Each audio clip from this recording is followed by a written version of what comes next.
Shalom Bapak Ibu Saudara-saudara yang Tuhan kasihi.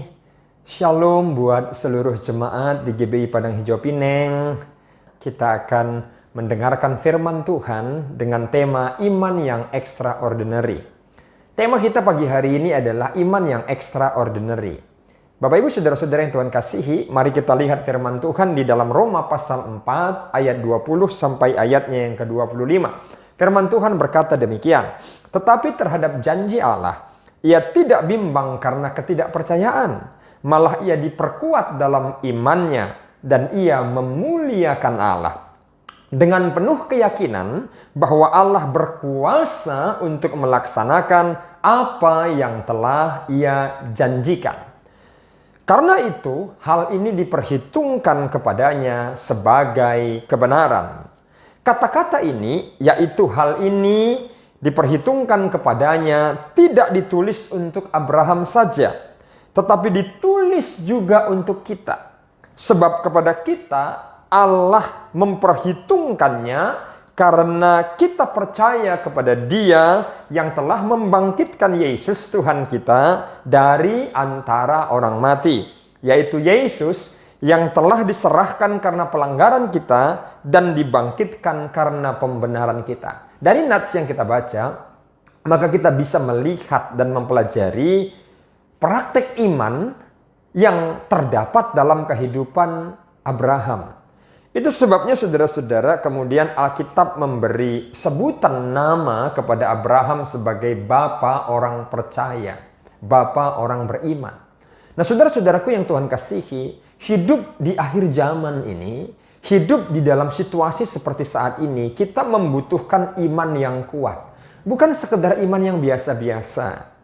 Bukan sekedar iman yang tidak mengalami pertumbuhan sejak pertobatan kita. Tapi kita membutuhkan iman yang extraordinary. Iman yang luar biasa. Iman yang lebih dari sekedar iman rata-rata. Nah karena itu saudara-saudaraku yang Tuhan kasihi, hari ini kita bisa belajar dan melihat bagaimana praktek iman extraordinary itu terpraktek dalam hidup seorang yang bernama Abraham. Alkitab katakan di dalam ayat 20, tetapi terhadap janji Allah ia tidak bimbang karena ketidakpercayaan, malah diperkuat dalam imannya dan ia memuliakan Allah. Hidup ini ketika kita mempraktekkan iman yang extraordinary, maka kemudian akan ada muara akhir dari kehidupan kita, yakni kehidupan yang memuliakan Allah. Nah saudara-saudaraku yang Tuhan kasihi, jemaat yang Bapak gembalakan di GBI Padang Hijau Pineng, hari ini mari coba kita belajar firman Tuhan. Maka kita akan merenungkan firman Tuhan ini, sehingga dengan demikian kita bisa juga berkaca pada firman Tuhan ini, lalu kita merenung sehingga engkau dan kita semuanya, Bapak Ibu Saudara-saudara sekalian, akan memiliki iman yang extraordinary pula. Saudara-saudaraku yang Tuhan kasihi, apakah yang dimaksud iman yang extraordinary? Ini merupakan perenungan bagi Bapak Ibu Saudara-saudara kita sekalian. Yang pertama, saya temukan dari kebenaran firman Allah, maka iman yang extraordinary adalah iman yang percaya pada kemahakuasaan Allah. Iman yang extraordinary adalah iman yang percaya pada kemahakuasaan Allah. Masih ingatkah Bapak Ibu Saudara-saudara sekalian? Masih ingatkah anak-anakku sekalian yang ada di Pineng, satu lagu lawas yang setiap kita nyanyikan, saya merasa ada kekuatan baru yang mengalir dari kata-kata dalam lagu ini. Lagu ini berkata begini, Allah kuasa melakukan segala perkara, Allahku maha kuasa, Dia ciptakan seisi dunia, atur segala masa, Allahku maha kuasa. Lagu ini sebenarnya menginspirasi kita bahwa sesungguhnya Allah adalah Allah yang maha kuasa, yang baginya tidak ada perkara yang sukar, yang baginya tidak ada perkara yang mustahil. Maka iman yang extraordinary adalah iman yang percaya pada kemahakuasaan Allah. Dan ini terpraktik dalam hidup Abraham. Saudara tentu tahu Abraham menantikan janji Tuhan itu 25 tahun. 25 tahun dia menunggu janji Tuhan supaya lewat kehidupannya dilahirkan anak yang akan menjadi ahli waris daripada janji-janji Tuhan dalam hidupnya.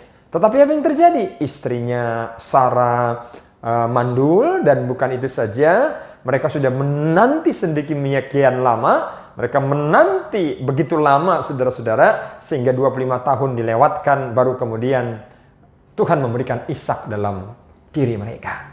Maka saya sering mengatakan Ishak lahir bukan karena kekuatan hubungan suami istri, tapi Ishak lahir karena kekuatan janji Allah dalam hidup mereka. Maka iman yang extraordinary adalah iman yang berbicara tentang mempercayai, meyakini kemahakuasaan Allah. Nah, saudara-saudaraku yang Tuhan kasihi, karena itu hari ini kita perlu belajar, sebab firman Tuhan katakan, saudara, di dalam Ibrani 11 ayat 19, dalam terjemahan firman Allah yang hidup dikatakan, Abraham percaya bahwa kalau Ishak mati, Allah akan menghidupkannya kembali. Itu sebabnya ketika Allah meminta agar Abraham mempersembahkan anaknya Ishak sebagai korban bakaran, Abraham bertindak dengan iman, dia melangkah dengan iman, sebab dikonfirmasi di dalam Ibrani pasal 11 ayat 19, bahwa dalam terjemahan FAYH, firman Allah yang hidup, Alkitab menulis, ia percaya bahwa kalau Ishak mati, Allah akan menghidupkannya kembali. Kenapa? Karena dia percaya pada kemahakuasaan Allah. Anak-anakku sekalian yang ada di Pineng, hari ini mari perbesar kapasitas iman kita sehingga kita memiliki iman yang extraordinary, sehingga kita memiliki satu keyakinan yang kuat pada kemahakuasaan Allah. Masihkah engkau percaya pada kemahakuasaan Allah?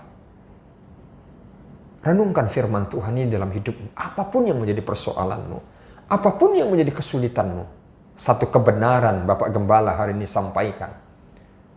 Satu kebenaran hari ini saya sampaikan.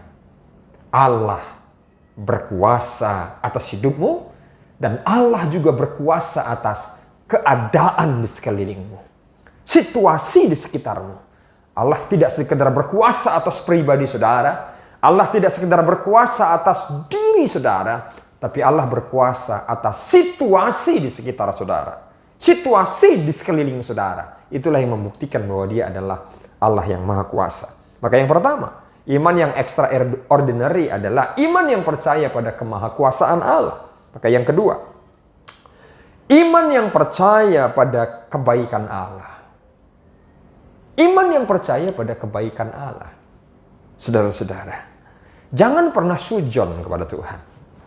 Saya sering menyaksikan kata-kata yang keluar dari mulut seseorang, bahkan kadang dari mulut kita anak-anak Tuhan, ketika keadaan yang sulit menimpa kita, keadaan yang sedih menimpa kita, atau keadaan yang tidak kita harapkan menimpa kita, kadang kata-kata seperti misalnya, saya merasa Tuhan tidak adil, seperti misalnya, Tuhan itu tidak baik buat kami sekeluarga, Pak Pendeta. Kenapa ini bisa terjadi? Kenapa ini bisa terjadi? Dan kata-kata itu sering terjadi keluar dari mulut dan kata-kata kita.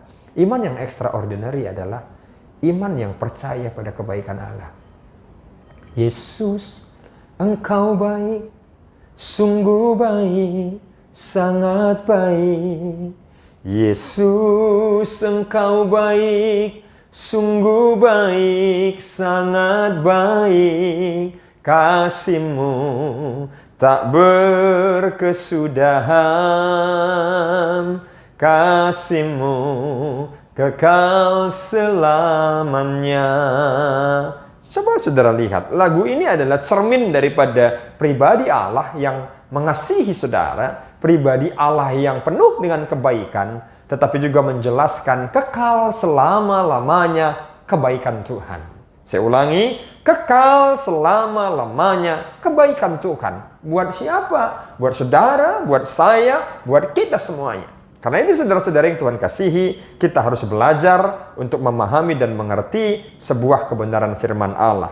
Sebab Alkitab katakan di dalam Roma pasal 8 ayat 28 bahwa Allah turut bekerja di dalam segala sesuatu untuk mendatangkan kebaikan bagi orang-orang yang mengasihi Dia dan orang-orang yang hidup sesuai dengan rencana Allah. Jadi pergumulan terbesar kita bukan apa yang sedang terjadi terhadap saya.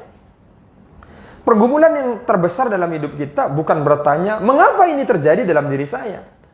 Pergumulan terbesar yang harus kita gumuli bukan pertanyaan, mengapa dia berbuat jahat kepada saya? Mengapa dia merencanakan yang tidak baik buat saya? Sebab Alkitab katakan, saudara-saudaraku yang Tuhan kasihi, orang boleh saja mereka-rekakan hal yang buruk buat hidup saudara, tapi Tuhan bisa gantikan itu menjadi kebaikan. Yang percaya katakan amin. Ya, yang percaya katakan amin. Beri tepuk tangan buat Tuhan kita. Apapun yang sedang terjadi, rencana orang lain, keadaan yang tidak didesain untuk sesuatu yang membuat hidup saudara susah, itu bisa diubah Tuhan menjadi kebaikan. Ingat kasus Yusuf? Saudara-saudaranya merencanakan yang jahat, saudara-saudaranya menjual dia, tetapi akibat daripada penjualan itu justru Tuhan memakai Yusuf untuk menjadi Perdana Menteri di Mesir, untuk bahkan menyelamatkan hidup bangsanya dan keluarganya. Seperti Alkitab tadi katakan, Roma pasal 8 ayat 28. Pergumulan terbesar kita adalah, apakah kita ini mengasihi Tuhan? Apakah kita ini hidup sesuai dengan rencana Allah? Kalau engkau mengasihi Tuhan, dengarkan kebenaran firman Tuhan ini. Kalau engkau hidup mengasihi Tuhan, kalau engkau hidup sesuai dengan rencana Allah, maka apapun yang direncanakan orang terjadi dalam diri saudara, seberat apapun situasi yang sedang kau alami, Tuhan bisa ubahkan itu mendatangkan kebaikan buat saudara. Tuhan bisa jadikan itu alat kebaikan buat saudara. Karena itu, jangan pernah curiga. Jangan pernah sujon. Istilah hari gini, jangan sampai kita sujon sama Allah. Syakwa sangka sama Allah. Apapun yang terjadi, ingat, Allah masih mengendalikan dunia ini. Katakan amin. Allah masih mengendalikan dunia ini. Allah masih mengendalikan kilang saudara. Allah masih mengendalikan pekerjaan saudara. Allah masih mengendalikan seluruh yang ada di dunia ini. Yang pertama, iman yang extraordinary adalah iman yang percaya pada kemahakuasaan Allah. Yang kedua, iman yang extraordinary adalah iman yang percaya pada kebaikan Allah. Yang terakhir, yang ketiga, iman yang extraordinary adalah iman yang percaya pada janji Allah. Iman yang percaya pada kesetiaan Allah. Allah kita itu Allah yang setia, saudara-saudara. Allah kita itu adalah Allah yang pasti menepati janjinya. Kitanya yang sering ingkar janji sama Tuhan. Tuhan, aku janji Tuhan, mulai tahun 2020 ini aku mau sungguh-sungguh. Nah, waktu Natal kemarin, karena saudara dijamah Tuhan, saudara berjanji, pokoknya mulai tahun 2020 ini aku mau sungguh-sungguh. Apapun yang terjadi, aku mau tetap setia. Begitu masuk tahun 2020, baru bulan Maret, baru bulan April, atau katakanlah baru bulan Juni, bulan Juli, kita udah lemah. Ke gereja saja sudah tidak lagi bersemangat. Jam-jam doa udah berkurang. Ya tentu ada alasannya. Alasannya apa? Ya mungkin kecewa sama teman, kecewa sama keluarga, kecewa sama si A, si B. Tapi ingat, itu hanya adalah jebakan Batman daripada iblis untuk membuat kita ingkar pada janji yang telah kita buat. Manusia sering ingkar janji, tapi Tuhan tidak pernah ingkar janji. Dia Allah yang setia. Dia Allah yang mengasihi saudara. Karena itu saudara-saudaraku yang Tuhan kasihi, bahkan Alkitab katakan di dalam Ulangan pasal 7-9, janji Allah itu sampai beribu-ribu turunan. Artinya keturunan kita, keturunan kita, keturunan kita, keturunan kita akan menjadi tetap keturunan yang diberkati Tuhan. Alkitab mengajarkan itu untuk membuat kita sadar, mengingatkan kita bahwa sesungguhnya Allah itu adalah Allah yang menepati janjinya. Allah yang setia. Karena itu pegang janji Allah, genggam erat-erat firman Allah dalam diri saudara, percaya pada janji Tuhan dalam hidup saudara, sebab Dia adalah Allah yang setia. Setia artinya apa? Dia tepati janjinya. Setia artinya Dia akan komitmen terhadap apa yang menjadi janji Tuhan dalam hidup saudara. Karena itu saudara-saudaraku yang Tuhan kasihi, anak-anakku yang ada di Pineng, hari ini, mari Alkitab katakan, di manakah aku akan temukan orang-orang yang setia. Ini sedang menjelaskan bahwa tidak mudah menemukan orang yang setia. Pak Gembala berdoa, setiap anak-anak yang ada di sana, jemaat yang ada di sana setia dalam segala keadaan. Walaupun keadaan kita sedang tidak ideal, biarlah iman kita tetap semakin extraordinary. Walaupun kesulitan yang kita alami sedang makin bertambah-tambah, tapi biarlah iman kita semakin extraordinary. Amin. Tetap semangat. Semakin mengasihi Tuhan dalam segala keadaan. Doakan keluargamu yang ada di Indonesia, supaya keluargamu yang ada di Indonesia juga tetap kuat, ya, supaya nama Tuhan ditinggikan dan dimuliakan. Adik-adik yang mulai mendekati masa end kontraknya di sana, berdoa di hadapan Tuhan. Kalau memang waktunya saudara sudah harus pulang kembali ke Indonesia, pulanglah dengan membawa berkat. Bukan hanya berkat secara materi, sebab materi ada batasnya. Pulanglah dengan membawa berkat. Hidupmu tidak pernah sama lagi seperti ketika engkau berangkat dulu dari Indonesia menuju Pineng ini. Engkau pulang sebagai manusia-manusia ilahi.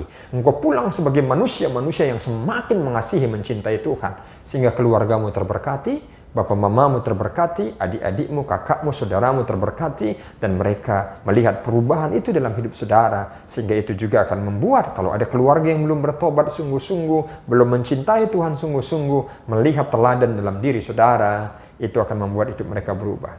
Tetapi jika kondisi meminta saudara untuk misalnya dengan situasi pandemi COVID ini membuat saudara diminta untuk perpanjang kontrak saudara, bergumullah sama Tuhan. Sebab kita tidak tahu apa yang menjadi rencana Tuhan. Entah dengan diperpanjangnya kontrak saudara, ada hal-hal yang hari ini kita belum mengerti, tetapi kelak itu akan menjadi berkat buat saudara, dan saudara akan berkata, oh untung aku perpanjang kontrakku ya, karena ternyata ini yang menjadi rencana dan maksud Tuhan. Dan saudara yang masih cukup lama di Malaysia, jadilah teladan bagi anak-anak baru yang akan datang, misalnya jemaat yang baru datang, supaya mereka merasa benar-benar filosofi gereja kita, my church is my home, gereja ini adalah rumah kita, itu tetap terpelihara. Dan adik-adik, anak-anak yang baru datang, mungkin baru sekali dua kali, jangan pernah merasa asing di gereja kita ini adalah rumah saudara. Ini adalah rumah kita. Di tempat ini kita sama-sama akan dibentuk, dididik, dan diberi kepercayaan untuk melayani dan mengasihi Tuhan. Amin. Doa Pak Gembala, kita tetap kuat dalam segala keadaan, dan mari kita bersatu dalam doa. Mari angkat kedua tanganmu dan kita berdoa. Bapa di surga, lihatlah tangan-tangan yang terangkat Tuhan. Setiap kami punya pergumulan yang berbeda, tetapi kami mengajukan pergumulan yang berbeda ini kepada pribadi yang sama, Tuhan Yesus Kristus. Tuhan, lihatlah tangan yang terangkat, hati yang berpengharapan pada Tuhan. Tolonglah kami, lakukanlah mukjizat-Mu, sehingga kehidupan kami menjadi kehidupan yang dilawat dan dijamah oleh Tuhan. Bapa, kami berdoa, apapun yang menjadi persoalan anak-anak-Mu di Pineng, pekerjaan mereka Tuhan berkati, bahkan situasi saat-saat seperti ini supaya Tuhan melindungi mereka dari mara bahaya. Aku berdoa penjagaan perlindungan Tuhan membungkus mereka, darah Yesus membungkus mereka. Bapak hamba berdoa juga bagi keluarga-keluarga kami di Indonesia, keluarga mereka di Indonesia semua diberkati Tuhan, dan berkati GBI Padang Hijau Pineng ini melimpah-limpah. Engkau hantarkan jiwa-jiwa yang baru dan jiwa-jiwa yang lama tetap setia, dan kami berdoa kalau ada di antara mereka yang sedang sakit, biar tangan kemurahan Tuhan menjamah mereka, menyembuhkan mereka. Ini yang menjadi doa, kerinduan, dan pengharapan kami ya Tuhan. Di dalam nama Tuhan Yesus kami berdoa, kami mengucap syukur, haleluya, amin. Tuhan memberkati, tetap semangat. Salam kasih dari Pak Gembala, Ibu Gembala, dan seluruh tim dari Padang Hijau Center. Tuhan memberkati.